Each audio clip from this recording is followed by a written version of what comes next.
My जना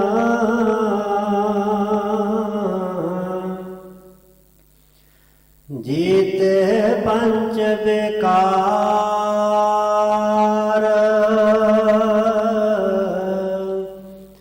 तिन संतन कहो बंदना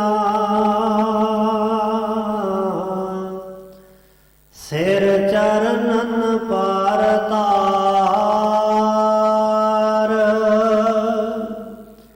एक ओंकार सतगुरु तेह प्रसाद सच होए। वाहेगुरु जी की फतेह है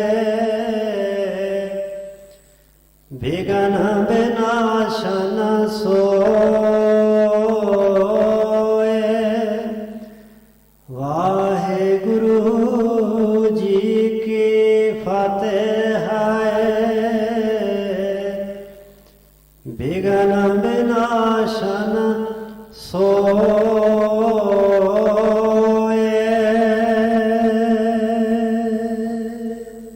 सतनाम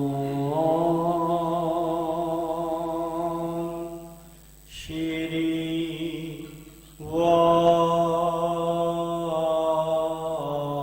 वाहिगुरु जी।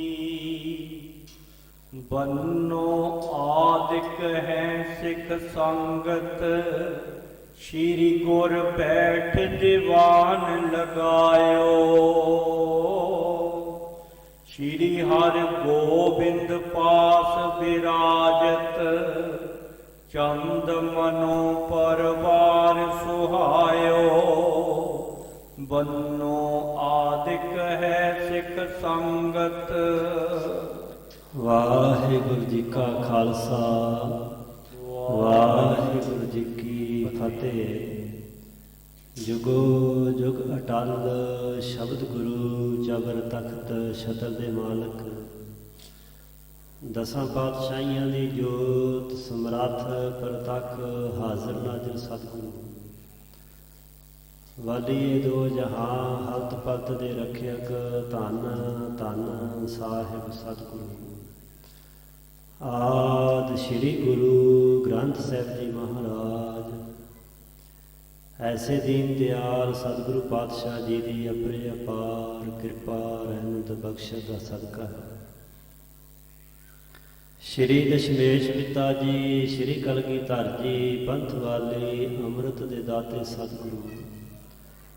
साहिब कमाल बादशाह दरवेश धन धन धन सतगुरु। श्री गुरु गोबिंद सिंह साहिब जी महाराज जी दे महान पावन पवित्र इतिहासक मुकद्दस अस्थान तख्त श्री केसगढ़ साहिब जी विखे हाज़रियां भरदियां यात्रा करदियां साहिबां जी दी महान गुरु संगत पंगत दा लाहा लै रहे गुरु सवारे। गुरु पातशाह जी की साजी निवाजी गुरु रूप गुरु खालसा साध संगत जीओ। वड्डियां भागां सदका गुरु बख्शे होए उदम उपराले द्वारा आप जी ने साहिबां जी के महान अस्थान ते पहुँच करके सतगुरु जी नूं नतमस्तक हुंदिआं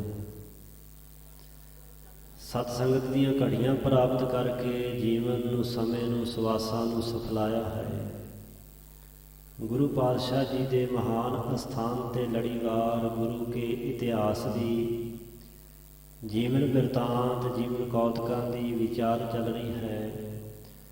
पंचम पातशाह गुरुदेव धन धन धन गुरु अर्जन देव सहब सच्चे पातशाह महाराज जी ने जगत जलंधे के उपर बहुत भारी वड्डा परोपकार करदिआं होइआं धन धन धन सतगुरु श्री गुरु ग्रंथ साहिब महाराज जी के पावन स्वरूप भाई साहब भाई गुरदास जी के कोलों लिखवाए हैं।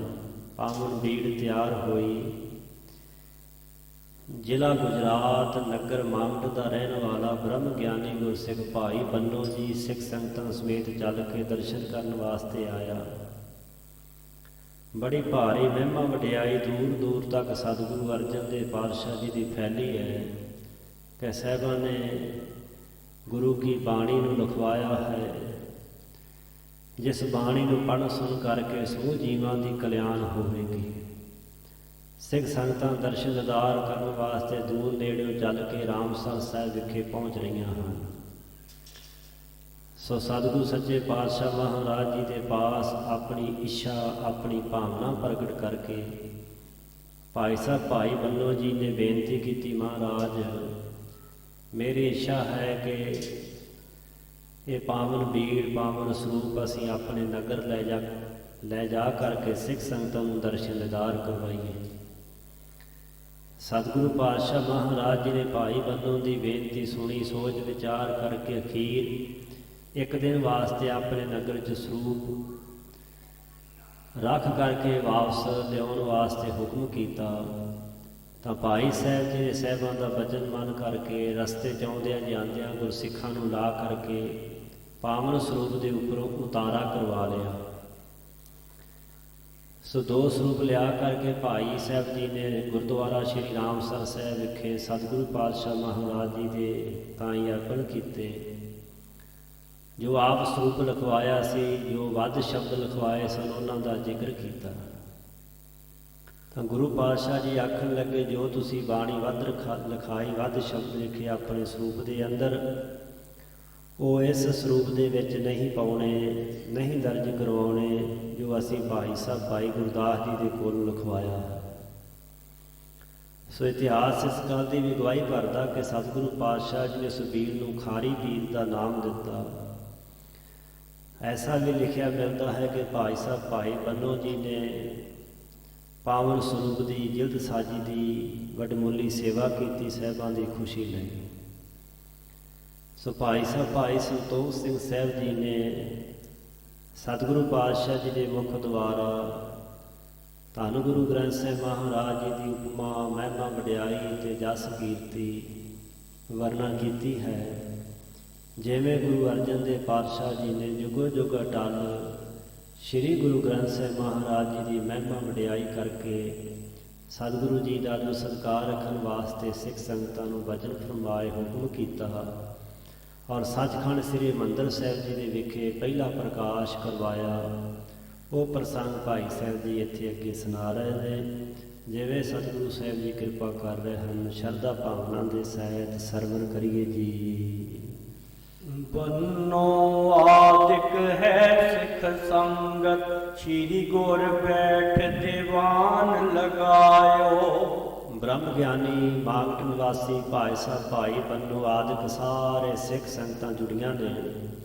ਸਤਿਗੁਰੂ ਪਾਤਸ਼ਾਹ ਜੀ ਸਜੇ ਹੋਏ ਦੀਵਾਨ ਸਜਾਇਆ ਗਿਆ।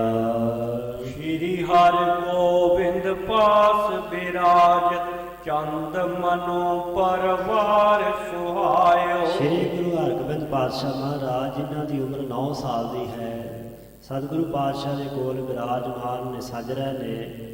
ਗੁਰੂ ਕੇ ਸਿੱਖ ਆਸੇ ਪਾਸੇ ਬੈਠੇ ਸਾਹਿਬਾਂ ਦੇ ਉਹ ਸਜ ਰਹੇ ਨੇ ਜਿਵੇਂ ਚੰਦਰਮਾ ਨੂੰ ਤਾਰਿਆਂ ਦਾ ਪਰਿਵਾਰ ਪਿਆ ਹੋਵੇ।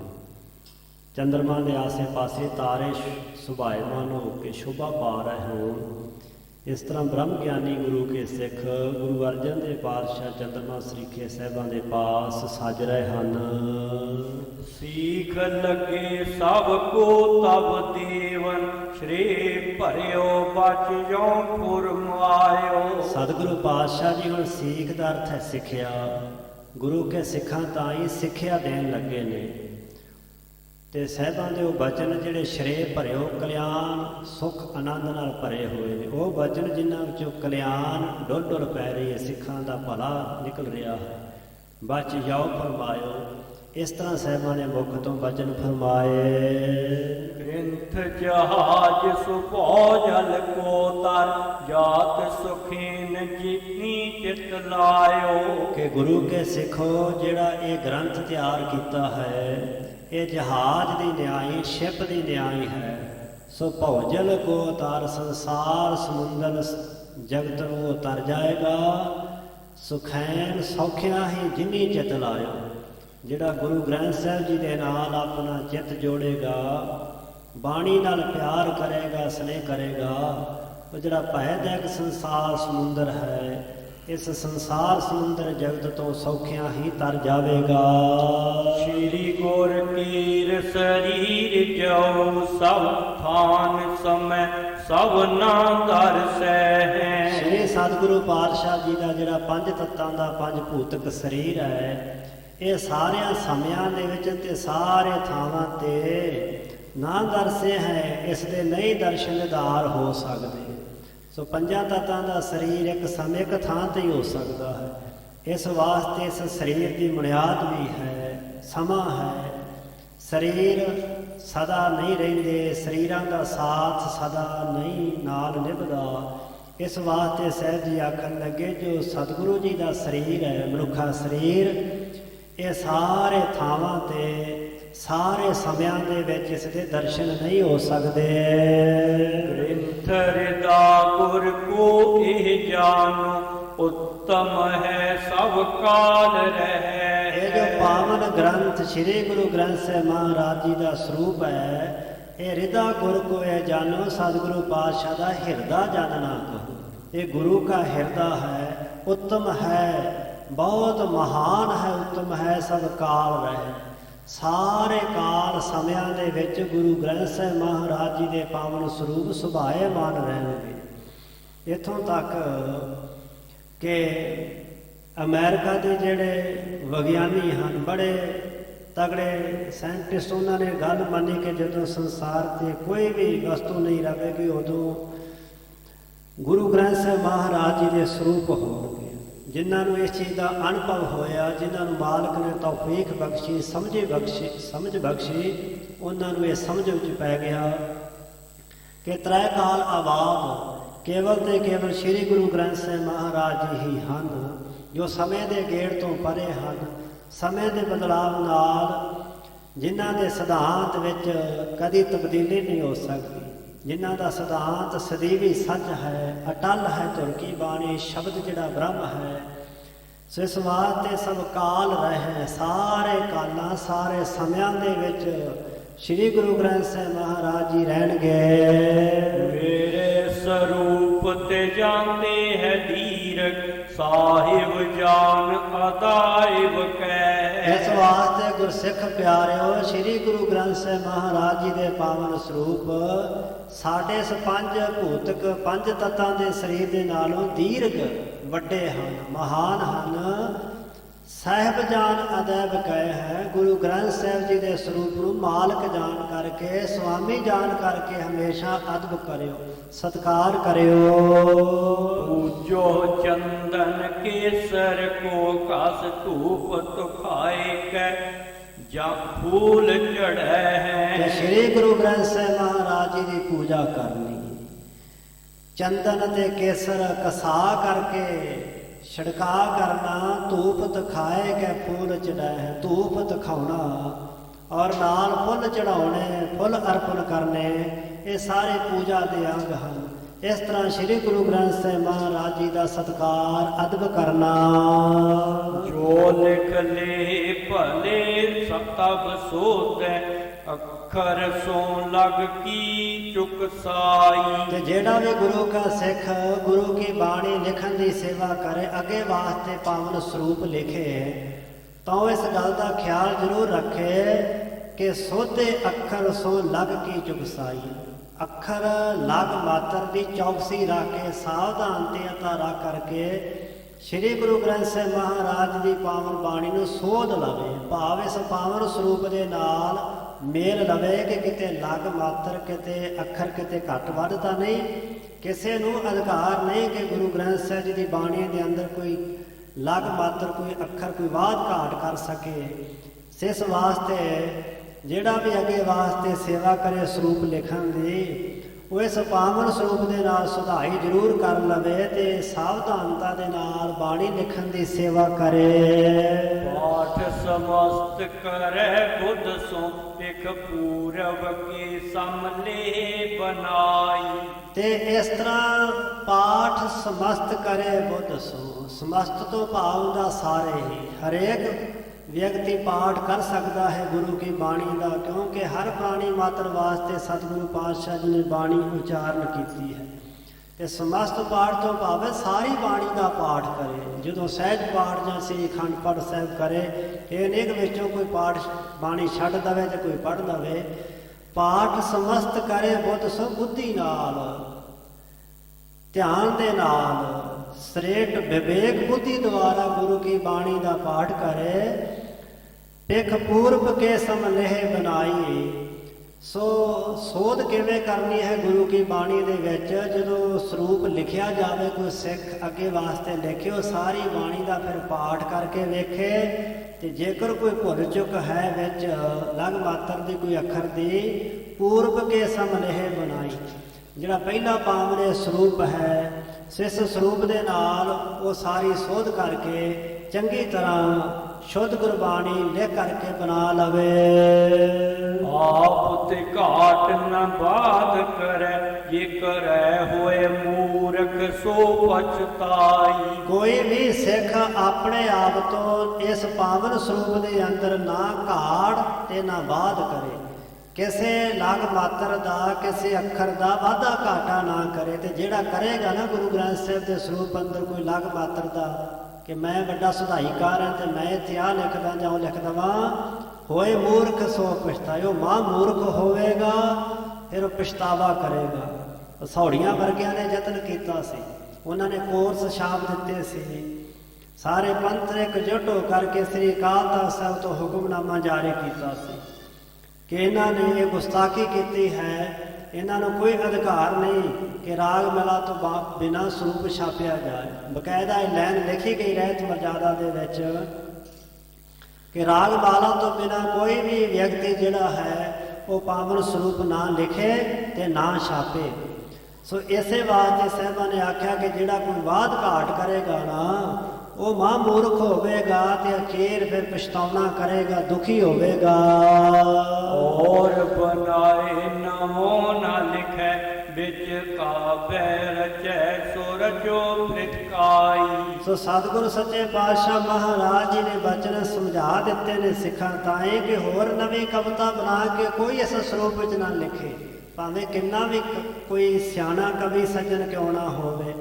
ਕਿਸੇ ਤਰ੍ਹਾਂ ਦੀ ਵਿੱਚ ਕਾਵ ਰਚਨਾ ਦੇ ਬਣਾ ਕਰਕੇ ਕੋਈ ਵੀ ਰਚਨਾ ਗੁਰੂ ਗ੍ਰੰਥ ਸਾਹਿਬ ਵਿੱਚ ਨਾ ਲਿਖੇ, ਨਾ ਚਾੜੇ। ਰਚੇ ਸੋ ਰਚੋ ਪ੍ਰਿਥਕਾਈ।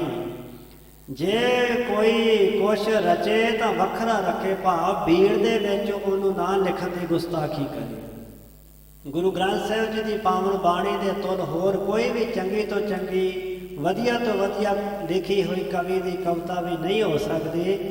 ਇਸ ਵਾਸਤੇ ਜੇਕਰ ਕੋਈ ਲਿਖੇ ਤਾਂ ਆਪਣੀ ਵੱਖਰੀ ਰੱਖੇ, ਉਹ ਪਾਵਨ ਸਰੂਪ ਦੇ ਵਿੱਚ ਲਿਖਣ ਦੀ ਭੁੱਲ ਨਾ ਕਰੇ। 14 ਲੋਕ ਤੇ ਹੋਏ ਬਲੀ, ਬਲ ਕੋ ਜਰ ਜਾਏ ਹਿਰਦੇ ਮਹਿ ਜੋਈ। ਸੋ ਜਿਹੜਾ 14 ਲੋਕਾਂ ਦੇ ਵਿੱਚ ਹੋਏ ਬਲੀ, ਬਲਵਾਨ ਹੋਵੇ, ਤਾਕਤਵਰ ਹੋਵੇ, ਬਲ ਕੋ ਜਰ ਜਾਏ ਹਿਰਦੇ ਮਹਿ ਜੋਈ, ਉਹੀ ਹਿਰਦੇ ਦੇ ਵਿੱਚ ਇਸ ਬਲ ਨੂੰ, ਤਾਕਤ ਤੇ ਸੱਤਿਆ ਨੂੰ ਸਹਾਰ ਸਕਦਾ ਹੈ, ਜੋ ਬ੍ਰਹਮ ਦੀ ਸ਼ਕਤੀ ਹੈ, ਅਕਾਲ ਪੁਰਖ ਵਾਹਿਗੁਰੂ ਦੀ ਮਹਾਨ ਦਾਤ ਹੈ।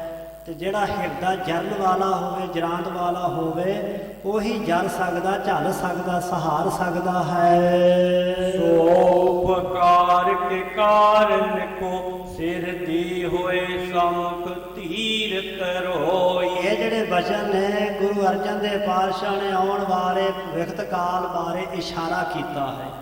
14 ਲੋਕ ਤੇ ਹੋਏ ਬੜੇ। ਮੁਸਲਮਾਨ 14 ਤਬਕ ਮੰਨਦੇ ਨੇ, 14 ਘਰ, 14 ਲੋਕ ਮੰਨਦੇ, 7 ਪਤਾਲ, 7 ਆਕਾਸ਼, 7 ਆਕਾਸ਼ਾਂ ਤੋਂ 2 ਨੂਰ ਦੇ ਤਬਕ ਮੰਨਦੇ ਨੇ। ਉਹਨਾਂ 2 ਨੂਰ ਦੇ ਤਬਕਾਂ ਤੋਂ ਉੱਪਰ ਖੁਦਾ ਰਹਿੰਦਾ ਹੈ, ਐਸਾ ਉਹ ਮੰਨਦੇ ਹਨ। ਤੇ ਸਾਹਿਬ ਜੀ ਆਖਣ ਲੱਗੇ 14 ਲੋਕਾਂ ਦੇ ਵਿੱਚ ਉਹ ਬਲੀ ਹੋਵੇਗਾ। ਬਲ ਕੋ ਜਰ ਜਾਏ ਹਿਰਦੇ ਮੈਂ ਜੋਈ। ਜਿਹੜਾ ਮਹਾਨ ਆਤਮ ਸੱਤਿਆ ਨੂੰ, ਬਲ ਨੂੰ, ਬ੍ਰਹਮ ਦੀ ਸ਼ਕਤੀ ਨੂੰ ਆਪਣੇ ਹਿਰਦੇ 'ਚ ਜਰ ਜਾਵੇਗਾ, ਝੱਲ ਜਾਵੇਗਾ। ਸੋ ਉਪਕਾਰ ਕੇ ਕਾਰਨ ਕੋ, ਉਹ ਮਹਾਂਪੁਰਖ ਪਰ ਉਪਕਾਰ ਦਾ ਕਾਰਜ ਕਰਨ ਵਾਸਤੇ ਸਿਰ ਤੇ ਹੋਏ ਸਮੁਖ ਧੀਰ ਤਰੋਈ। ਆਪਣਾ ਸੀਸ ਦੇਵੇਗਾ ਧਰਮ ਦੀ ਰੱਖਿਆ ਵਾਸਤੇ। ਧੀਰ ਤਰੋਈ, ਧੀਰਜ ਧਾਰ ਕਰਕੇ। ਧਰਮੀ ਪੁਰਸ਼ ਹੁੰਦਾ ਹੀ ਧੀਰ ਜਵਾਨ ਹੈ, ਜਿਹੜਾ ਛੇਤੀ ਘਾਬਰ ਜਾਏ ਡਰ ਜਾਏ, ਜਿਹਦਾ ਧੀਰਜ ਹਿੱਲ ਜਾਏ, ਉਹ ਕਦੀ ਕੁਰਬਾਨੀ ਨਹੀਂ ਕਰ ਸਕਦਾ। ਕੁਰਬਾਨੀ ਦੇ ਪੁੰਜ ਸੂਰਮੇ ਵਾਸਤੇ ਧੀਰਜ ਧਾਰੀ ਹੋਣਾ, ਸਬਰ ਵਾਲਾ ਹੋਣਾ ਬੜਾ ਜ਼ਰੂਰੀ ਹੈ। ਹੋਏ ਸਮੁਖ ਧੀਰ ਧਰੋਈ, ਉਹ ਜ਼ਬ ਜਾਬਰ ਦੇ ਸਾਹਮਣੇ ਹੋ ਕਰਕੇ ਜ਼ੁਲਮ ਦੇ ਸਾਹਮਣੇ ਆਪਣਾ ਸੀਸ ਦੇਵੇਗਾ, ਉਹਦੇ ਹੌਸਲੇ 'ਚ ਕੋਈ ਫਰਕ ਨਹੀਂ ਪਵੇਗਾ। ਐਸਾ ਮਹਾਂਪੁਰਖ ਹੋਵੇਗਾ ਆਉਣ ਵਾਲੇ ਸਮੇਂ ਦੇ ਵਿੱਚ। ਆਪਣੀ ਬਾਣੀ ਚੜਾਵੇ ਸੋਏ, ਹੋਏ ਇਸੋ ਨਹਿ ਦੂਸਰ ਉਹ ਕੋਈ। ਇੱਕੋ ਮਹਾਂਪੁਰਖ ਹੋਵੇਗਾ। ਧੰਨ ਗੁਰੂ ਤੇਗ ਬਹਾਦਰ ਸੱਚੇ ਪਾਤਸ਼ਾਹ ਮਹਾਰਾਜ ਧਰਮ ਰੱਖਿਅਕ ਸਤਿਗੁਰੂ, ਉਹਨਾਂ ਦੀ ਰਚੀ ਹੋਈ ਪਾਵਨ ਬਾਣੀ ਹੀ, ਉਹਨਾਂ ਦੀ ਰਚਨਾ ਹੀ ਇਸ ਪਾਵਨ ਸਰੂਪ ਦੇ ਵਿੱਚ ਚੜਾਈ ਜਾ ਸਕੇਗੀ। ਉਹੀ ਆਪਣੀ ਰਚਨਾ ਨੂੰ ਚੜਾਉਣ ਦੇ ਹੱਕਦਾਰ ਹੋਣਗੇ, ਅਧਿਕਾਰੀ ਹੋਣਗੇ। ਉਹਨਾਂ ਨੂੰ ਅਧਿਕਾਰ ਹੋਵੇਗਾ ਕਿ ਉਹਨਾਂ ਦੀ ਬਾਣੀ ਇਸ ਗ੍ਰੰਥ ਦੇ ਵਿੱਚ ਚੜਾਈ ਜਾ ਸਕੇਗੀ। ਹੋਏ ਇਸੋ ਨੇ ਦੂਸਰ ਕੋਈ, ਸੋ ਇਸ ਵਾਸਤੇ ਉਸ ਮਹਾਂਪੁਰਖ ਤੋਂ ਬਿਨਾਂ ਕੋਈ ਹੋਰ ਦੂਜਾ ਨਹੀਂ ਹੋਵੇਗਾ ਕਿ ਜਿਸ ਦੀ ਭਾਵੇਂ ਚੰਗੀ ਤੋਂ ਚੰਗੀ ਰਚਨਾ ਕਿਉਂ ਨਾ ਹੋਵੇ, ਗੁਣਾਂ ਨਾਲ ਭਰਪੂਰ ਹੋਵੇ, ਪਰ ਉਸ ਦੀ ਰਚਨਾ ਗੁਰੂ ਗ੍ਰੰਥ ਸਾਹਿਬ ਦੇ ਵਿੱਚ ਨਹੀਂ ਦਰਜ ਹੋਵੇਗੀ। ਇੱਕੋ ਹੀ ਮਹਾਂਪੁਰਖ ਗੁਰੂ ਤੇਗ ਬਹਾਦਰ ਪਾਤਸ਼ਾਹ ਜੀ ਹੋਣਗੇ। ਉਹਨਾਂ ਦੇ ਮੁਖ ਮੰਡਲ ਦੁਆਰਾ ਉਚਾਰਨ ਕੀਤੀ ਧੁਰ ਕੀ ਬਾਣੀ ਹੀ ਸ੍ਰੀ ਗੁਰੂ ਗ੍ਰੰਥ ਸਾਹਿਬ ਮਹਾਰਾਜ ਜੀ ਦੇ ਅੰਦਰ ਦਰਜ ਹੋ ਸਕੇਗੀ। ਪੂਜੈ ਜੋ ਇਚ ਧਾਰ ਸੋ ਪੂਜੈ, ਸ਼੍ਰੇ ਲਹਿ ਜਮ ਪੀਰ ਨਾ ਹੋਈ। ਜਿਹੜਾ ਵੀ ਪ੍ਰੇਮੀ ਜਨ ਸਿੱਖ ਪਿਆਰਾ ਸ੍ਰੀ ਗੁਰੂ ਗ੍ਰੰਥ ਸਾਹਿਬ ਮਹਾਰਾਜ ਜੀ ਨੂੰ ਇੱਛਾ ਧਾਰ ਕੇ ਪੂਜੇਗਾ। ਹੁਣ ਬਹੁਤਿਆਂ ਤਾਂ ਕਹਿ ਦਿੱਤਾ ਜੀ ਗਿਆਨ ਅਤੇ ਗਿਆਨ ਦੀ ਪੂਜਾ ਨਹੀਂ ਕੀਤੀ ਜਾਂਦੀ, ਤੇ ਸਾਹਿਬ ਕਹਿ ਰਹੇ ਨੇ ਇੱਥੇ ਕਿ ਭਾਈ ਪੂਜੋ, ਪੂਜੇ ਜੋ ਇਸ਼ਧਾਰ ਸੋ ਪੂਜੇ। ਜਿਹੜਾ ਇੱਛਾ ਧਾਰਨ ਕਰਕੇ ਗੁਰੂ ਗ੍ਰੰਥ ਸਾਹਿਬ ਮਹਾਰਾਜ ਜੀ ਦੀ ਭਾਵਨਾ ਰੱਖ ਕੇ ਜੇ ਪੂਜਾ ਕਰੇਗਾ ਨਾ, ਜੋ ਇਸ਼ਧਾਰ, ਉਹ ਜਿਹੜੀ ਵੀ ਇੱਛਾ ਧਾਰੇਗਾ ਸੋ ਪੂਜੇ, ਉਹਦੀ ਇੱਛਾ ਪੂਰੀ ਹੋ ਜਾਵੇਗੀ, ਪੁੱਜ ਜਾਵੇਗੀ, ਉਹਦੀ ਮਨੋਕਾਮਨਾ ਪੂਰੀ ਹੋਵੇਗੀ। ਸ਼੍ਰੇ ਲਹਿ ਜਮ ਪੀਰ ਨਾ ਹੋਈ, ਉਹ ਕਲਿਆਣ ਨੂੰ ਪ੍ਰਾਪਤ ਕਰ ਲਵੇਗਾ, ਉਹਨੂੰ ਜਮਾਂ ਦੀ ਪੀੜ ਨਹੀਂ ਹੋਣਾ ਕਰੇਗੀ। ਵੇਦ ਪੁਰਾਨ ਮਹਾਨ ਮਹਾਤਮ, ਜਾਹੇ ਬਖਾਨ ਕਰੇ ਸਮੁਦਾਈ। ਵੇਦ ਪੁਰਾਨ ਜਿਹੜੇ ਧਾਰਮਿਕ ਗ੍ਰੰਥ ਨੇ, ਜਿਸ ਬ੍ਰਹਮ ਦਾ ਬਹੁਤ ਭਾਰੀ ਮਹਾਤਮ ਕਥਨ ਕਰਦੇ ਨੇ, ਵਡਿਆਈ ਦੱਸਦੇ ਨੇ, ਨਾਮ ਜਪਣ ਦਾ ਫਲ ਦੱਸਦੇ ਨੇ, ਜਾਹੇ ਬਖਾਨ ਕਰੇ ਸਮੁਦਾਇ। ਇਹ ਸਾਰੇ ਧਾਰਮਿਕ ਗ੍ਰੰਥ ਜਿਸ ਦੇ ਬਾਰੇ ਵਰਣਨ ਕਰਦੇ, ਕਥਨ ਕਰਦੇ ਹਨ। ਅੰਤ ਨ ਪਾਵਤ ਸ਼ੇਸ਼ ਨ ਸ਼ਾਰਤ, ਨੇਤ ਹੀ ਨੇਤ ਅਸ਼ੇਸ਼ ਬਤਾਈ। ਇਸ ਬ੍ਰਹਮ ਪਰਮੇਸ਼ਰ ਜੀ ਦਾ ਸ਼ੇਸ਼ ਨਾਗ ਤੇ ਸਰਸਤੀ ਵੀ ਅੰਤ ਨਹੀਂ ਪਾ ਸਕਦੇ। ਨੇਤ ਨੇਤ ਬਿਆੰਤ ਬਿਆੰਤ ਹੀ ਸਾਰੇ ਆਖਦੇ ਹਨ। ਜੋ ਸਰਬੋਤਮ ਜੋ ਸਰਬਾਖਰੇ, ਤਾਹੀ ਕੇ ਨਾਮ ਇਸੀ ਮਹਿੰਗਾਈ। ਜੋ ਬ੍ਰਹਮ ਜੀ ਅਕਾਲ ਪੁਰਖ ਜੀ ਸਭ ਤੋਂ ਸਰਬੋਤਮ ਹੈ, ਸਾਰਿਆਂ ਦੇ ਤਾਈਂ ਸ਼੍ਰੇ ਕਲਿਆਣ ਕਰਨ ਵਾਲਾ ਹੈ। ਉਸ ਪਰਮੇਸ਼ਰ ਜੀ ਦੇ ਪਾਵਨ ਨਾਮ ਇਸ ਪਾਵਨ ਸਰੂਪ ਦੇ ਅੰਦਰ, ਗ੍ਰੰਥ ਦੇ ਅੰਦਰ ਅਸੀਂ ਗਾਉਣਾ ਕੀਤੇ, ਵਰਣਨ ਕੀਤੇ ਹਨ। ਨਾਮ ਸੋ ਨਾਮੀ ਕੋ ਭੇਦ ਨਹੀਂ, ਇਹ ਮੂਰਤ ਸ਼੍ਰੀ ਕਰਤਾਰ ਸੁਹਾਈ। ਅਕਾਲ ਪੁਰਖ ਵਾਹਿਗੁਰੂ ਜੀ ਔਰ ਉਸ ਪਰਮਾਤਮਾ ਦੇ ਨਾਮ ਦੇ ਵਿੱਚ, ਉਹ ਬ੍ਰਹਮ ਪਰਮੇਸ਼ਰ ਨਾਮੀ ਹੈ। ਨਾਮੀ ਤੇ ਨਾਮ ਦੇ ਵਿੱਚ ਕੋਈ ਭੇਦ ਫਰਕ ਵਖਰੇਵਾ ਨਹੀਂ ਹੁੰਦਾ। ਸੋ ਬ੍ਰਹਮ ਦੇ ਨਾਮਾਂ ਦਾ ਬਾਣੀ ਦੇ ਵਿੱਚ ਕਥਨ ਵਰਣਨ ਕੀਤਾ ਗਿਆ ਹੈ। ਬ੍ਰਹਮ ਹੈ ਨਾਮੀ ਤੇ ਉਹਦੀ ਸੱਤਿਆ ਵਾਲਾ ਹੈ ਨਾਮ। ਇਹਦੇ ਵਿੱਚ ਕੋਈ ਰੰਚਕ ਭੇਦ ਫਰਕ ਨਹੀਂ। ਇਹ ਮੂਰਤ ਸ਼੍ਰੀ ਕਰਤਾਰ ਸੁਹਾਏ। ਇਹ ਪਾਵਨ ਸਰੂਪ ਗੁਰੂ ਗ੍ਰੰਥ ਸਾਹਿਬ ਮਹਾਰਾਜ ਜੀ ਦਾ, ਉਸ ਅਕਾਲ ਪੁਰਖ ਵਾਹਿਗੁਰੂ ਜੀ ਦੀ ਖਾਸ ਸਾਖਸ਼ਾਤ ਮੂਰਤ ਹੈ। ਪਰਮੇਸ਼ਰ ਦਾ ਹੀ ਸਰੂਪ, ਪਰਮੇਸ਼ਰ ਦੀ ਬਾਣੀ ਹੈ। ਏਤਿਕ ਗ੍ਰੰਥ ਅਦਾਇਬ ਰਾਖੈ, ਤੇ ਤਿਕਹੀ ਫਲ ਪਾਵੇਗੋ। ਜਿਹੜਾ ਸਿੱਖ ਜਿੰਨਾ ਵੀ ਗੁਰੂ ਗ੍ਰੰਥ ਸਾਹਿਬ ਜੀ ਦਾ ਅਦਬ ਸਤਿਕਾਰ ਰੱਖੇਗਾ ਨਾ, ਓਨਾ ਹੀ ਉਹ ਭਾਰੀ ਫਲ ਪ੍ਰਾਪਤ ਕਰੇਗਾ। ਧੂਪ ਤੁਖਾਏ ਕਸਾਏ ਕੈ ਚੰਦਨ ਕੇਸਰ ਕੋ ਅਰਚਾਵੇਗੋ। ਧੂਪ ਤੁਖਾ ਕਰਕੇ ਚੰਦਨ ਤੇ ਕੇਸਰ ਨੂੰ ਕਸਾ ਕਰਕੇ ਜਿਹੜਾ ਅਰਚਾਵੇਗੋ, ਅਰਚਨਾ ਕਰੇਗਾ, ਛਿੜਕਾ ਕਰੇਗਾ। ਭਾਵਨੀ ਧਾਰਕ ਚਾਹੇ ਉਮਾਹ ਦਿਓਸ ਪ੍ਰਤੀ ਦਰਸਾਵੇਗੋ। ਤੇ ਜਿਹੜਾ ਰੋਜ਼ਾਨਾ ਹੀ ਭਾਵਨਾ ਧਾਰ ਕਰਕੇ ਪ੍ਰਤੀ ਦਿਨ ਬਿਨਾ ਨਾਗਾ ਸ੍ਰੀ ਗੁਰੂ ਗ੍ਰੰਥ ਸਾਹਿਬ ਜੀ ਦੇ ਦਰਸ਼ਨ ਕਰੇਗਾ। ਦਿਓਸ ਪ੍ਰਤੀ ਦਰਸਾਵੇਗੋ, ਇਹ ਨਹੀਂ ਆਖਿਆ ਕਿ ਹਫ਼ਤੇ ਬਾਅਦ ਦਰਸ਼ਨ ਕਰੇਗਾ ਜਾਂ ਮਹੀਨੇ ਬਾਅਦ ਕਰੇਗਾ, ਨਹੀਂ। ਜਿਹੜਾ ਵੀ ਸਿੱਖ ਭਾਵਨਾ ਧਾਰ ਕਰਕੇ ਪ੍ਰਤੀ ਦਿਨ ਰੋਜ਼ਾਨਾ ਹੀ ਖੁਸ਼ੀ ਨਾਲ ਚਾਹ ਕਰਕੇ, ਚਾਹੇ ਉਮਾਹਤ ਹੁੰਦੀ ਖੁਸ਼ੀ ਨਾਲ ਚਾਹ ਕਰਕੇ, ਬੱਦੋ ਜੱਟੀ ਨਹੀਂ, ਸਗੋਂ ਪਿਆਰ ਦੇ ਨਾਲ ਭਾਵਨਾ ਦੇ ਨਾਲ ਜਿਹੜਾ ਸਿੱਖ ਪਾਵਨ ਗ੍ਰੰਥ ਸਾਹਿਬ ਜੀ ਦੇ ਸ਼ਰਧਾ ਦੇ ਨਾਲ ਭਰੋਸੇ ਦੇ ਨਾਲ ਰੋਜ਼ਾਨਾ ਹੀ ਦਰਸ਼ਨ ਕਰਨਾ ਕਰੇਗਾ। ਪਾਠ ਕਰੈ ਕਿ ਸੁਨੈ ਮਨ ਏਕ ਹੋਵੈ ਹੀ ਉਪਦੇਸ਼ ਬਸਾਵੇਗੋ। ਤੇ ਮਨ ਦੇ ਤਾਈ ਇਕਾਗਰ ਕਰਕੇ ਇੱਕ ਮਨ ਹੋ ਕਰਕੇ ਪਾਵਨ ਬਾਣੀ ਦਾ ਪਾਠ ਕਰੇਗਾ ਜਾਂ ਸੁਣੇਗਾ ਤੇ ਇਸ ਪਾਵਨ ਉਪਦੇਸ਼ ਨੂੰ ਆਪਣੇ ਹਿਰਦੇ ਦੇ ਵਿੱਚ ਵਸਾਉਣਾ ਕਰੇਗਾ। ਦੇਖਤ ਹੀ ਕਰ ਜੋਰ ਦੋ ਮਨ ਨਮਰ ਹੋਵੈ ਸੀਸ ਨਿਵਾਵੇਗੋ। ਜਿੱਥੇ ਵੀ ਕਿਤੇ ਗੁਰੂ ਗ੍ਰੰਥ ਸਾਹਿਬ ਮਹਾਰਾਜ ਦੇ ਪਾਵਨ ਸਰੂਪ ਦੇ ਦਰਸ਼ਨ ਹੋਣ ਤੇ ਦੂਰੋਂ ਵੇਖ ਕਰਕੇ ਜਿਹੜਾ ਹੱਥ ਜੋੜ ਕਰਕੇ ਮਨ ਵਿੱਚ ਨਿਮਰਤਾ ਲਿਆ ਕਰਕੇ ਸੀਸ ਝੁਕਾਵੇਗਾ, ਅਦਬ ਸਤਿਕਾਰ ਦੇ ਨਾਲ ਸਿਰ ਨਵਾਏਗਾ, ਮੱਥਾ ਟੇਕੇਗਾ। ਔਰਨ ਕੋ ਉਪਦੇਸ਼ ਕਰੈ ਲਿਖ ਆਪ ਇਸੇ ਕੋ ਲਿਖਾਵੇਗੋ। ਹੋਰਨਾਂ ਦੇ ਤਾਂ ਵੀ ਉਪਦੇਸ਼ ਕਰੇਗਾ ਤੇ ਆਪ ਵੀ ਗੁਰੂ ਕੀ ਬਾਣੀ ਨੂੰ ਲਿਖਣ ਦੀ ਸੇਵਾ ਕਰੇਗਾ ਤੇ ਹੋਰਨਾਂ ਨੂੰ ਵੀ ਪ੍ਰੇਰਨਾ ਦੇ ਕਰਕੇ ਜਿਹੜਾ ਗੁਰੂ ਕੀ ਬਾਣੀ ਲਿਖਾਵੇਗਾ। ਪ੍ਰੇਮ ਕਰੈ ਘਰ ਮੈਂ ਅਸਥਾਪੈ ਪਾਠ ਸੁਨੇ ਹਰ ਖਾਵੇਗੋ। ਤੇ ਜਿਹੜਾ ਵੀ ਗੁਰੂ ਦਾ ਸਿੱਖ ਪ੍ਰੇਮ ਕਰਕੇ ਆਪਣੇ ਘਰ ਦੇ ਵਿੱਚ ਗੁਰੂ ਗ੍ਰੰਥ ਸਾਹਿਬ ਦੇ ਸਰੂਪ ਨੂੰ ਅਸਥਾਪਨ ਕਰਵਾਏਗਾ, ਵਿਰਾਜਮਾਨ ਕਰੇਗਾ ਨਾ, ਤੇ ਪਾਠ ਪ੍ਰੇਮ ਦੇ ਨਾਲ ਸੁਣੇਗਾ, ਆਪ ਕਰੇਗਾ, ਹਰ ਖਾਵੇਗੋ, ਉਹ ਸਦਾ ਵਾਸਤੇ ਖੁਸ਼ ਤੇ ਪ੍ਰਸੰਨ ਰਹੇਗਾ। ਅਥਵਾ ਜਿਹੜਾ ਖੁਸ਼ੀ ਨਾਲ ਭਰ ਕੇ ਚਾਅ ਦੇ ਨਾਲ ਪਾਠ ਸੁਣੇਗਾ ਤੇ ਜਾਂ ਕਰੇਗਾ। ਸੋ ਜਗ ਬੰਧਨ ਛੇਦਨ ਕੈ ਨਰ ਅੰਤ ਗਤੀ ਸ਼ੁਭ ਪਾਵੇਗੋ। ਆ ਜਿੰਨੇ ਉੱਪਰ ਫਲ ਗਿਣੇ ਨੇ ਗੁਰੂ ਸਾਹਿਬ ਕਹਿੰਦੇ ਉਹ ਜਿਹੜਾ ਮਨੁੱਖ ਹੈ ਨਾ ਉਹ ਸਾਰੇ ਫਲਾਂ ਨੂੰ ਪ੍ਰਾਪਤ ਕਰ ਲਵੇਗਾ।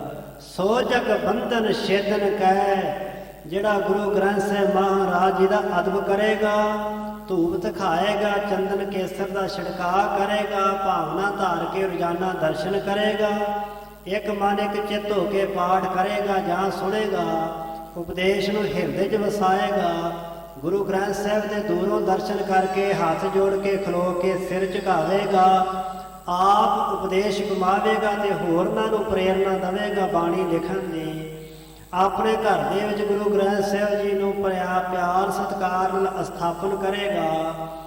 ਸਾਹਿਬ ਕਹਿੰਦੇ ਉਹ ਜਿਹੜਾ ਮਨੁੱਖ ਹੈ ਨਾ ਸੋ ਜਗ ਬੰਧਨ ਛੇਦਨ ਕੈ, ਜਿੰਨੇ ਵੀ ਸੰਸਾਰ ਦੇ ਬੰਧਨ ਹਨ ਰੁਕਾਵਟਾਂ ਨੇ ਉਹ ਛੇਦਨ ਦਾ ਕੱਟ ਲਵੇਗਾ, ਉਹਦੀਆਂ ਸਾਰੀਆਂ ਰੁਕਾਵਟਾਂ ਦੂਰ ਹੋ ਜਾਣਗੀਆਂ, ਉਹਦਾ ਜੰਮਣ ਤੇ ਮਰਨ ਕੱਟਿਆ ਜਾਵੇਗਾ, ਉਹਦਾ ਆਵਾਗਮਨ ਦਾ ਜੰਮਣ ਦਾ ਪੈਂਡਾ ਕੱਟਿਆ ਜਾਵੇਗਾ। ਅੰਤ ਗਤੀ ਸ਼ੁਭ ਪਾਵੇਗੋ, ਉਹ ਨਰ ਉਹ ਮਨੁੱਖ ਅੰਤ ਦੇ ਸਮੇਂ ਤੇ ਸ਼ੁਭ ਗਤੀ ਨੂੰ ਆਤਮ ਕਲਿਆਣ ਨੂੰ ਪ੍ਰਾਪਤ ਕਰ ਲਵੇਗਾ। ਅਕਾਲ ਪੁਰਖ ਵਾਹਿਗੁਰੂ ਜੀ ਦੇ ਵਿੱਚ ਅਭੇਦ ਹੋ ਜਾਵੇਗਾ। ਕਾਰਜ ਹੋਏ ਸੰਪੂਰਨ ਬਾਂਛ ਪਾਠ ਕਰੈ ਕਿ ਕਰਾਵੇਗੋ। ਜਿਹੜਾ ਵੀ ਕੋਈ ਪ੍ਰੇਮੀ ਕੋਈ ਸਿੱਖ ਚਾਹੇਗਾ ਕਿ ਮੇਰਾ ਇਹ ਕੰਮ ਹੈ ਜ਼ਰੂਰੀ ਤੇ ਸੰਪੂਰਨ ਹੋ ਜਾਏ, ਪੂਰਾ ਹੋ ਜਾਏ, ਤੇ ਉਹ ਸਿੱਖ ਫਿਰ ਗੁਰੂ ਕੀ ਬਾਣੀ ਦਾ ਪਾਠ ਜਾਂ ਆਪ ਕਰੇਗਾ ਜਾਂ ਕਰਵਾਵੇਗੋ। ਜਾਂ ਫਿਰ ਸੇਵਕਾਂ ਦੇ ਕੋਲੋਂ ਭਾਵਨਾ ਵਾਲਿਆਂ ਦੇ ਕੋਲੋਂ ਕਰਵਾ ਲਵੇਗਾ। ਭੋਗ ਪਰੇ ਕਰਵਾਏ ਤਿਹਾਵਲ ਆਪ ਖਰੋ ਹੋਏ ਜਾਵੇ ਗੋ। ਤੇ ਭੋਗ ਦੇ ਸਮੇਂ ਕੜਾਹ ਪ੍ਰਸ਼ਾਦੀ ਦੇਗ ਹਾਜ਼ਰ ਕਰੇਗਾ ਤੇ ਆਪ ਖਲੋ ਕਰਕੇ ਸਾਵਧਾਨ ਹੋ ਕਰਕੇ ਹਾਥ ਕੋ ਜੋਰ ਕਰੈ ਅਰਦਾਸ ਮਨੋਰਥ ਕੋ ਮਨ ਲਿਆਵੇ ਗੋ। ਖਲੋ ਕਰਕੇ ਹੱਥ ਜੋੜ ਕਰਕੇ ਜਿਹੜਾ ਵੀ ਮਨੋਰਥ ਸੰਕਲਪ ਆਪਣੇ ਮਨ ਚ ਲਿਆ ਕਰਕੇ ਉਹ ਅਰਦਾਸ ਕਰੇਗਾ ਨਾ ਕਿ ਮੇਰਾ ਆਹ ਕਾਰਜ ਪੂਰਾ ਹੋ ਜਾਵੇ, ਤੇ ਸਾਹਿਬ ਕਹਿੰਦੇ ਜਿਹੜਾ ਵੀ ਉਹ ਫੁਰਨਾ ਸੰਕਲਪ ਆਪਣੇ ਮਨ ਚ ਲਿਆਵੇਗਾ ਤੇ ਅਰਦਾਸ ਦੇ ਸਮੇਂ ਜੋ ਮੰਗ ਮੰਗੇਗਾ ਜੋ ਨ ਕਹੋ ਤੇ ਪੂਰਨ ਵੈ ਚਿਤ ਚਾਹਤ ਸੋ ਨਰ ਪਾਵੇ ਗੋ। ਤੇ ਸਾਹਿਬ ਕਹਿੰਦੇ ਫਿਰ ਕਿਉਂ ਨਾ ਅਸੀਂ ਕਹੀਏ ਕਿ ਉਹ ਜੋ ਅਰਦਾਸ ਕਰੇਗਾ ਮਨ ਚ ਮਨੋਰਥ ਕਰੇਗਾ ਨਾ ਤੇ ਪੂਰਨ ਹੈ, ਉਹਦੀ ਇੱਛਾ ਮੁਰਾਦ ਪੂਰੀ ਹੋ ਜਾਵੇਗੀ। ਚਿਤ ਚਾਹਤ ਸੋ ਨਰ ਪਾਵੇਗੋ। ਉਹ ਨਰ ਉਹ ਮਨੁੱਖ ਜੋ ਚਿੱਤ ਵਿੱਚ ਮਨ ਵਿੱਚ ਚਾਹੇਗਾ ਉਹ ਫਲ ਪ੍ਰਾਪਤ ਕਰ ਲਵੇਗਾ, ਉਹ ਇੱਛਾ ਉਹਦੀ ਪੂਰੀ ਹੋ ਜਾਵੇਗੀ। ਸਿੱਖ ਸਰੀਰ ਤਜੈ ਤਿਸ ਪੀਛੈ ਗ੍ਰੰਥ ਕੋ ਪਾਠ ਕਰਾਵੇ ਗੋ। ਤੇ ਜਦੋਂ ਕੋਈ ਸਾਡਾ ਸਿੱਖ ਸਰੀਰ ਛੱਡ ਜਾਵੇ, ਸਰੀਰ ਸ਼ਾਂਤ ਹੋ ਜਾਵੇ, ਕੋਈ ਪਰਲੋਕ ਗਮਨ ਕਰ ਜਾਵੇ ਤੇ ਉਹਦੇ ਪਿੱਛੋਂ ਉਹਦੀ ਆਤਮਾ ਦੇ ਭਲੇ ਵਾਸਤੇ ਜਿਹੜਾ ਕੋਈ ਵੀ ਪ੍ਰੇਮੀ ਪਾਠ ਕਰਵਾਵੇਗਾ। ਕੋਸ਼ਿਸ਼ ਕੋ ਅਰਪੈ ਤਬ ਪਾਠ ਭੋਜਨ ਚਾਰ ਬੁਲਾਵੇ ਗੋ। ਤੇ ਗੁਰੂ ਕੇ ਪਾਠੀ ਸਿੰਘ ਦੇ ਤਾਈ ਪੁਸ਼ਾਕ ਵਸਤਰ ਭੇਟਾ ਕਰੇ, ਨਾਲ ਗੁਰੂ ਗ੍ਰੰਥ ਸਾਹਿਬ ਮਹਾਰਾਜ ਨੂੰ ਰੁਮਾਲਾ ਭੇਟਾ ਕਰੇ। ਜਿਸ ਰੁਮਾਲੇ ਤੋਂ ਅੱਜ ਬੜਿਆਂ ਦੀ ਢਿੱਡ ਪੀੜ ਹੁੰਦੀ ਹੈ, ਤਕਲੀਫ ਹੁੰਦੀ, ਜੇ ਰੁਮਾਲਾ ਕਿਉਂ ਭੇਟਾ ਕੀਤਾ ਜਾਂਦਾ ਹੈ। ਸਾਹਿਬਾਂ ਨੇ ਖਾਸ ਕਰਕੇ ਵਸਤਰਾਂ ਦਾ ਬਾਣੀ ਚ ਜ਼ਿਕਰ ਕੀਤਾ ਹੈ। ਸੋ ਕੋਸ਼ਿਸ਼ ਕੋ ਅਰਪੇ ਤਬ ਪਾਠਕ, ਗੁਰੂ ਪਾਤਸ਼ਾਹ ਨੂੰ ਵੀ ਰੁਮਾਲਾ ਭੇਟ ਕਰੇ ਔਰ ਜਿਹੜਾ ਪਾਠ ਕਰੇ ਉਹਦੇ ਤਾਂ ਵੀ ਲੀੜੇ ਕੱਪੜੇ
ਭਾਈ ਗੁਰਦਾਸ ਜੀ ਦੇ ਕੋਲੋਂ ਕਰਵਾਇਆ। ਸੋ ਇਸੇ ਤਰ੍ਹਾਂ ਬ੍ਰਹਮ ਗਿਆਨੀ ਬਾਬਾ ਬੁੱਢਾ ਸਾਹਿਬ ਜੀ ਨਾਲ ਲੰਗੇ ਸਨ, ਦੋ ਹਾਥੀ ਪੰਜ ਘੋੜੇ ਤੇ ਸਾਰੇ ਵਸਤਰ ਗੁਰੂ ਅਰਜਨ ਪਾਤਸ਼ਾਹ ਮਹਾਰਾਜ ਜੀ ਨੇ ਪਾਠ ਦੀ ਸੇਵਾ ਭੇਟਾ ਗੁਰਮੁਖ ਬਖਸ਼ਿਸ਼ ਕੀਤੀ ਸੀ।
ਸਮੇਂ ਤੇ ਜਮ ਨੂੰ ਨਹੀਂ ਵੇਖਣਗੇ, ਜਮ ਉਹਨਾਂ ਦੇ ਨੇੜੇ ਨਹੀਂ ਆਵੇਗਾ।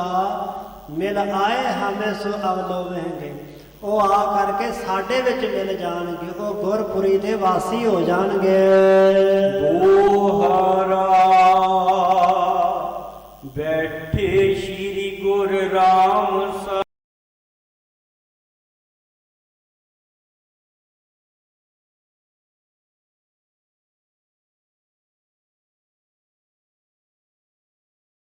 ਦੀ ਸੇਵਾ ਵੀ ਮੁਕੰਮਲ ਹੋ ਗਈ। ਬ੍ਰਹਮ ਗਿਆਨੀ ਬਾਬਾ ਬੁੱਢਾ ਸਾਹਿਬ ਜੀ ਦੇ ਤਾਈ ਗੁਰੂ ਅਰਜਨ ਦੇਵ ਪਾਤਸ਼ਾਹ ਨੇ ਬਚਨ ਅਲਾਏ, ਬਚਨ ਆਖੇ। ਕਹੋ ਗ੍ਰੰਥ ਸਾਹਿਬ ਕਿਸ ਥਾਨਾ, ਨਿਤ ਸ਼ੋਭੈ ਜਹ ਮਹਿਦ ਮਹਾਨਾ। ਬਾਬਾ ਬੁੱਢਾ ਸਾਹਿਬ ਜੀ ਕਹੋ ਦੱਸੋ ਕਿ ਇਹ ਜੋ ਮਹਾਨ ਗ੍ਰੰਥ ਸਾਹਿਬ ਹੈ, ਇਹ ਕਿਸ ਸਥਾਨ ਤੇ ਸੁਸ਼ੋਭਿਤ ਕੀਤਾ ਜਾਏ ਜਿੱਥੇ ਨਿਤਾਂ ਪ੍ਰਤੀ ਭਾਰੀ ਸ਼ੋਭਾ ਹੋਏ। ਮਹਿਦ ਮਹਾਨਾ, ਵੱਡੀ ਤੋਂ ਵੱਡੀ ਸ਼ੋਭਾ ਪਾਵਨ ਗੁਰੂ ਗ੍ਰੰਥ ਸਾਹਿਬ ਜੀ ਦੀ ਹੋਣਾ ਕਰੇ। ਐਸਾ ਥਾਂ, ਐਸੀ ਜਗ੍ਹਾ ਤੁਸੀਂ ਦੱਸੋ। ਹਾਥ ਜੋੜ ਤਿਨ ਤਬੈ ਬਖਾਨੋ, ਸ਼੍ਰੀ ਗੁਰ ਤੁਮ ਤੇ ਕੌਣ ਸਿਆਹੋ। ਧੰਨ ਬਾਬਾ ਬੁੱਢਾ ਸਾਹਿਬ ਜੀ ਨੇ ਹੱਥ ਜੋੜੇ, ਹੱਥ ਜੋੜ ਕੇ ਬੇਨਤੀ ਕਰਕੇ ਆਖਿਆ, ਸਤਿਗੁਰੂ ਆਪ ਜੀ ਤੋਂ ਕੌਣ ਸਿਆਣਾ ਹੈ, ਤੁਹਾਡੇ ਨਾਲ ਵੱਧ ਜਾਣਕਾਰ ਕੌਣ ਹੋ ਸਕਦਾ ਹੈ। ਆਪ ਸਿਆਣੇ ਅੰਤਰਜਾਮੀ ਸਤਿਗੁਰੂ ਹੋ ਤੇ ਮਹਾਰਾਜ ਆਪ ਜੀ ਸਭ ਕੁਝ ਜਾਣਦੇ ਹੋ। ਕਉ ਸੁਨੋ ਸਰ ਸੁਦਾ ਮਝਾਰਾ, ਹਰ ਮੰਦਿਰ ਸੁੰਦਰ ਦਰਬਾਰਾ। ਤੇ ਆਪ ਜੀ ਨੇ ਮੇਰੇ ਕੋਲ ਪੁੱਛਿਆ ਹੈ ਨਾ, ਇਸ ਵਾਸਤੇ ਮਹਾਰਾਜ ਮੈਂ ਨਿਮਾਣਾ ਸੇਵਕ ਆਪ ਜੀ ਦੇ ਜ਼ਰੂਰ ਆਪਣੀ ਰਾਏ ਜ਼ਰੂਰ ਦੱਸ ਦਿੰਦਾ ਹਾਂ। ਮੈਂ ਜੋ ਮੇਰੇ ਮਨ ਦੀ ਇੱਛਾ ਹੈ ਉਹ ਪ੍ਰਗਟ ਕਰ ਦਿੰਦਾ ਹਾਂ। ਤਉ ਸੁਨੋ ਸਰ ਸੁਦਾ ਮਝਾਰਾ, ਸਰ ਦਾ ਅਰਥ ਹੈ ਸਰੋਵਰ, ਸੁਦਾ ਦਾ ਅਰਥ ਹੈ ਅੰਮ੍ਰਿਤ। ਅੰਮ੍ਰਿਤ ਸਰੋਵਰ ਦੇ ਮਝਾਰਾ ਵਿੱਚ ਹਰ ਮੰਦਰ ਸੁੰਦਰ ਦਰਬਾਰਾ, ਜੋ ਹਰ ਮੰਦਰ ਸਾਹਿਬ ਪਾਵਨ ਗੁਰੂ ਰਾਮਦਾਸ ਸੱਚੇ ਪਾਤਸ਼ਾਹ ਦਾ ਸੋਹਣਾ ਦਰਬਾਰ ਹੈ। ਸਦਾ ਸਥਾਪਨ ਗ੍ਰੰਥ ਸੁਲਾਏ, ਸ਼ੋਭੈ ਗੋ ਇਮ ਕਹਾਂ ਸੁਭਾਏ। ਉਸ ਸੱਚਖੰਡ ਸ੍ਰੀ ਹਰਿਮੰਦਰ ਸਾਹਿਬ ਜੀ ਦੇ ਵਿੱਚ ਸਥਾਪਨ ਕਰਨ ਦੇ ਇਹ ਜਿਹੜਾ ਗ੍ਰੰਥ ਹੈ, ਲਾਇਕ ਗ੍ਰੰਥ ਹੈ, ਯੋਗ ਹੈ। ਇਸ ਮਹਾਨ ਪਾਵਨ ਗ੍ਰੰਥ ਨੂੰ ਸੱਚਖੰਡ ਸ੍ਰੀ ਹਰਿਮੰਦਰ ਸਾਹਿਬ ਜੀ ਦੇ ਵਿੱਚ ਸਥਾਪਨ ਕਰਨਾ ਚਾਹੀਦਾ, ਸਜਾਉਣਾ ਚਾਹੀਦਾ ਹੈ। ਸ਼ੋਭੇ ਕੋ ਇਮ ਤਹਾਂ ਸੁਭਾਇਕ, ਉਸ ਪਾਵਨ ਗੁਰੂ ਕੇ ਦਰਬਾਰ ਦੇ ਅੰਦਰ ਸੱਚਖੰਡ ਸ੍ਰੀ ਹਰਿਮੰਦਰ ਸਾਹਿਬ ਜੀ ਦੇ ਵਿੱਚ ਸ੍ਰੀ ਗੁਰੂ ਗ੍ਰੰਥ ਸਾਹਿਬ ਮਹਾਰਾਜ ਜੀ ਦੇ ਪਾਵਨ ਸਰੂਪ ਜੁਗਾਂ ਜੁਗੰਤਰਾਂ ਤੱਕ ਸ਼ੋਭਾ ਪਾਉਂਦੇ ਰਹਿਣਗੇ। ਇਹ ਸ਼ੋਭਾ ਜਿਹੜੀ ਸੁਤੇ ਹੀ ਪ੍ਰਗਟ ਹੁੰਦੀ ਰਹੇਗੀ। ਜਾ ਸ਼ੀਸ਼ ਸਮੁੰਦਰ ਮਝਾਰੇ, ਯਥਾ ਸ਼ੇਖ ਸਾਈ ਸ਼ਬ ਧਾਰੇ। ਜਿਵੇਂ ਸੇਜਾ ਸ਼ੇਸ਼, ਸ਼ੇਸ਼ ਨਾਗ ਦੀ ਸੇਜ ਵਿਛੀ ਹੈ ਸਮੁੰਦਰ ਮਝਾਰੇ, ਸਮੁੰਦਰ ਦੇ ਵਿੱਚ, ਤੇ ਉਸ ਸ਼ੇਸ਼ ਨਾਗ ਦੀ ਸੇਜ ਦੇ ਉੱਪਰ ਸੇਖ ਛਾਈ, ਸੇਖ ਛਾਈ ਤੋਂ ਭਾਵ ਇੱਥੇ ਮਹਾ ਵਿਸ਼ਨੂੰ, ਮਹਾ ਵਿਸ਼ਨੂੰ ਉਸ ਸੇਜਾ ਤੇ ਸੱਜਾ ਹੋਇਆ ਜਿਵੇਂ ਸ਼ਬ ਧਾਰੇ, ਛਵੀ ਧਾਰ ਦਾ ਸ਼ੋਭਾ ਪਾਉਂਦਾ ਹੈ। ਮਨੋ ਬੀਚ ਬੈਕੁੰਠ ਸੁਮੰਦਰ, ਵਿਸ਼ਨ ਬਿਰਾਜੈ ਸ਼ਬ ਸੋ ਅੰਦਰ। ਮਨੋ ਜਾਂ ਫਿਰ ਇਸ ਤਰ੍ਹਾਂ ਮੰਨ ਲਓ, ਸਮਝ ਲਓ ਕਿ ਬੈਕੁੰਠ ਧਾਮ ਦੇ ਸੋਹਣੇ ਮੰਦਰ ਮਹਿਲਾਂ ਵਿੱਚ ਸ਼੍ਰੀ ਵਿਸ਼ਨੂੰ ਜੀ ਵਿਰਾਜਮਾਨ ਹੋ ਕੇ ਸ਼ਬ ਸੋ ਅੰਦਰ, ਅੰਦਰ ਭਾਰੀ ਸ਼ੋਭਾ ਪਾ ਰਹੇ ਹੋਣ। ਸੁਨਤ ਪ੍ਰਸੰਨ ਗੁਰੂ ਬਹੁ ਭਏ, ਯਥਾ ਜੋਗ ਇਨ ਵਰਣਨ ਕੈ।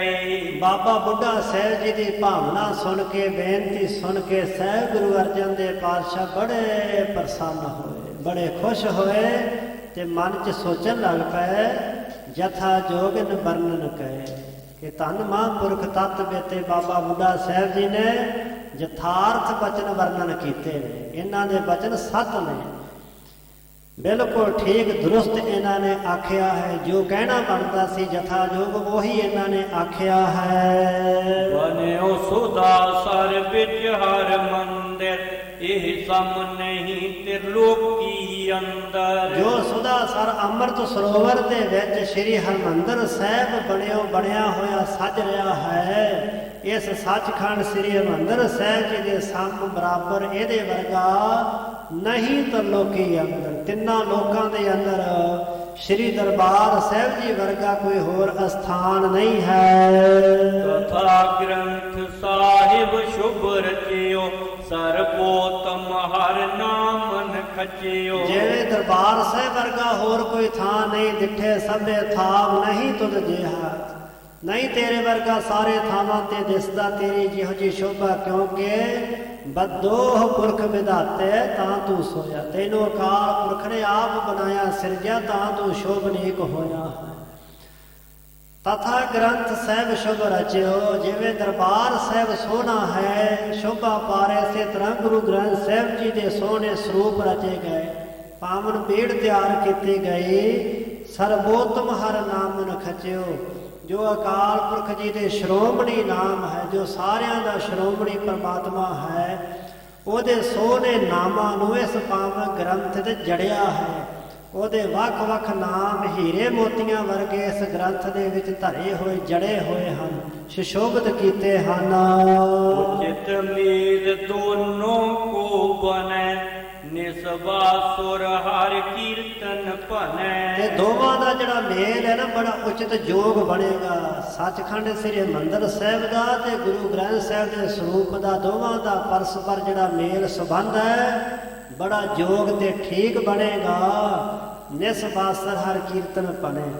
ਜਿਸ ਸ੍ਰੀ ਹਰਿਮੰਦਰ ਸਾਹਿਬ ਦੇ ਅੰਦਰ ਰਾਤ ਦਿਨ ਧੁਰ ਕੀ ਬਾਣੀ ਦਾ ਕੀਰਤਨ ਹੁੰਦਾ ਹੈ ਤੇ ਅੱਗੇ ਵਾਸਤੇ ਵੀ ਗੁਰੂ ਕੀ ਬਾਣੀ ਦਾ ਕੀਰਤਨ ਹੁੰਦਾ ਰਵੇ। ਸੁਨ ਗੁਰਦਾਸ ਸੁਬਾਕ ਹਮਾਰੀ ਸ਼੍ਰੀ ਗੁਰ ਰਾਮਦਾਸ ਦਰਬਾਰੀ। ਬਾਬਾ ਬੁੱਢਾ ਸਾਹਿਬ ਜੀ ਮਹਾਂਪੁਰਖਾਂ ਤੋਂ ਸੁਣ ਕੇ ਗੁਰੂ ਅਰਜਨ ਦੇਵ ਪਾਤਸ਼ਾਹ ਜੀ ਭਾਈ ਸਾਹਿਬ ਭਾਈ ਗੁਰਦਾਸ ਜੀ ਨੂੰ ਸੇਵਾ ਸੰਪਨ ਲੱਗੇ। ਸਾਹਿਬ ਜੀ ਆਖਣ ਲੱਗੇ ਸੁਨ ਗੁਰਦਾਸ ਸੁਬਾਕ ਹਮਾਰੇ। ਇਹ ਭਾਈ ਗੁਰਦਾਸ ਸਾਹਿਬ ਜੀ ਸਾਡੇ ਬਚਨ ਸੁਣੋ। ਜੋ ਸਤਿਕਾਰਯੋਗ ਪਿਤਾ ਸਤਿਗੁਰੂ ਸ਼੍ਰੀ ਗੁਰੂ ਰਾਮਦਾਸ ਸੱਚੇ ਪਾਤਸ਼ਾਹ ਦਾ ਪਾਵਨ ਦਰਬਾਰ ਅਸਥਾਨ ਸੱਚਖੰਡ ਸ੍ਰੀ ਹਰਿਮੰਦਰ ਸਾਹਿਬ ਜੀ ਹੈ। ਉਸ ਪਾਵਨ ਸ੍ਰੀ ਦਰਬਾਰ ਸਾਹਿਬ ਜੀ ਦੇ ਅੰਦਰ ਸਾਰੀ ਤਿਆਰੀ ਕੀਤੀ ਜਾਏ ਚੰਦੋਆ ਲਾਇਆ ਜਾਏ ਸਾਰੀ ਜੋ ਵੀ ਸਜਾਵਟ ਹੈ ਕੀਤੀ ਜਾਏ। ਸ੍ਰੀ ਦਰਬਾਰ ਸਾਹਿਬ ਜੀ ਦੇ ਅੰਦਰ ਗੁਰੂ ਗ੍ਰੰਥ ਸਾਹਿਬ ਜੀ ਦੇ ਪ੍ਰਕਾਸ਼ ਕਰਨੇ ਹਨ। ਇਹ ਸਾਰੀ ਸੇਵਾ ਭਾਈ ਸਾਹਿਬ ਭਾਈ ਗੁਰਦਾਸ ਜੀ ਨੂੰ ਬਖਸ਼ੀ ਜੋ ਸ੍ਰੀ ਅਕਾਲ ਤਖ਼ਤ ਸਾਹਿਬ ਜੀ ਦੇ ਪਹਿਲੇ ਜਥੇਦਾਰ ਹਨ। ਮਹਾਨ ਤੇ ਵੱਡੀ ਸੇਵਾ ਬ੍ਰਹਮ ਗਿਆਨੀ ਬਾਬਾ ਬੁੱਢਾ ਸਾਹਿਬ ਜੀ ਨੂੰ ਬਖਸ਼ਿਸ਼ ਕੀਤੀ। ਜਿਵੇਂ ਗੁਰੂ ਅਰਜਨ ਦੇਵ ਪਾਤਸ਼ਾਹ ਮਹਾਰਾਜ ਜੀ ਸਾਰੀ ਰਾਤ ਸੋਚ ਵਿਚਾਰ ਕੀਤੀ ਫਿਰ ਥੋੜਾ ਸਮਾਂ ਆਰਾਮ ਕਰਕੇ ਇਹ ਨਿਰਣਾ ਕਰ ਲਿਆ ਕਿ ਗੁਰੂ ਗ੍ਰੰਥ ਸਾਹਿਬ ਮਹਾਰਾਜ ਜੀ ਦੀ ਤਾਬਿਆ ਕਿਸ ਨੂੰ ਬਿਠਾਇਆ ਜਾਏ। ਇਸ ਮਹਾਨ ਗ੍ਰੰਥ ਦੀ ਵਡਮੁੱਲੀ ਸੇਵਾ ਕਿਸ ਦੀ ਝੋਲੀ ਵਿੱਚ ਪਾਈ ਜਾਏ। ਅਖੀਰ ਆ ਕਰਕੇ ਨਿਗਾਹ ਟੇਕੀ ਮਹਾਨ ਤਤ ਬੇਤੇ ਗੁਰੂ ਦਰੋਂ ਸਾਜੇ ਨਵਾਜੇ ਮਹਾਂਪੁਰਖ ਬਾਬਾ ਬੁੱਢਾ ਸਾਹਿਬ ਜੀ ਤੇ ਜਿਵੇਂ ਸ੍ਰੀ ਦਰਬਾਰ ਸਾਹਿਬ ਜੀ ਦੇ ਅੰਦਰ ਪਹਿਲਾ ਪ੍ਰਕਾਸ਼ ਭਾਦਰੋਂ ਸੁਦੀ 1 ਵਾਲੇ ਦਿਨ ਭਾਦਰੋਂ ਸੁਦੀ 2 ਨੂੰ ਸ੍ਰੀ ਗੁਰੂ ਅਰਜਨ ਦੇਵ ਪਾਤਸ਼ਾਹ ਮਹਾਰਾਜ ਜੀ ਨੇ ਕਰਵਾਇਆ ਹੈ। ਉਹ ਭਾਈ ਸਾਹਿਬ ਜੀ ਕੱਲ੍ਹ ਦੇ ਦੀਵਾਨ ਦੇ ਅੰਦਰ ਇਹ ਸਾਰਾ ਪ੍ਰਸੰਗ ਸਾਨੂੰ ਸਰਵਣ ਕਰਾਉਣਗੇ। ਇੱਥੋਂ ਤੱਕ ਵਿਚਾਰ ਕਰਦਿਆਂ ਹੋਈਆਂ ਸਮੂਹ ਪ੍ਰਕਾਰ ਦੀਆਂ ਬੇਅੰਤ ਭੁੱਲਾਂ ਚੁੱਕਾਂ ਦੀ ਮਾਫੀ ਸਤਿਗੁਰੂ ਪਾਤਸ਼ਾਹ ਜੀ ਸਤਿਗੁਰੂ ਪਾਤਸ਼ਾਹ ਜੀ ਦੀ ਸੰਗਤ ਬਖਸ਼ਣਹਾਰ ਜੀ ਬਖਸ਼ ਲੈਣਾ। ਅੱਗੇ ਵਾਸਤੇ ਸਮੱਤ ਬਖਸ਼ਣੀ ਕਿਰਪਾ ਕਰਨੀ ਜੀ। ਅੰਤਲੀਆਂ ਪੰਕਤੀਆਂ ਪੜ੍ਹਦਿਆਂ ਹੋਇਆਂ ਵਾਹਿਗੁਰੂ ਗੁਰਮੰਤਰ ਦਾ ਜਾਪ ਕਰਦਿਆਂ ਸਮਾਪਤੀ ਹੈ ਜੀ। ਉਚਿਤ ਮੇਲ ਦੋਨੋਂ ਕੋ ਬਨੈ ਨਿਸਬਾਸਰ ਹਰ ਕੀਰਤਨ ਭਨੈ। ਸੁਨ ਗੁਰਦਾਸ ਸੁਭਾਗ ਹਮਾਰੇ ਸ਼੍ਰੀ ਗੁਰ ਰਾਮ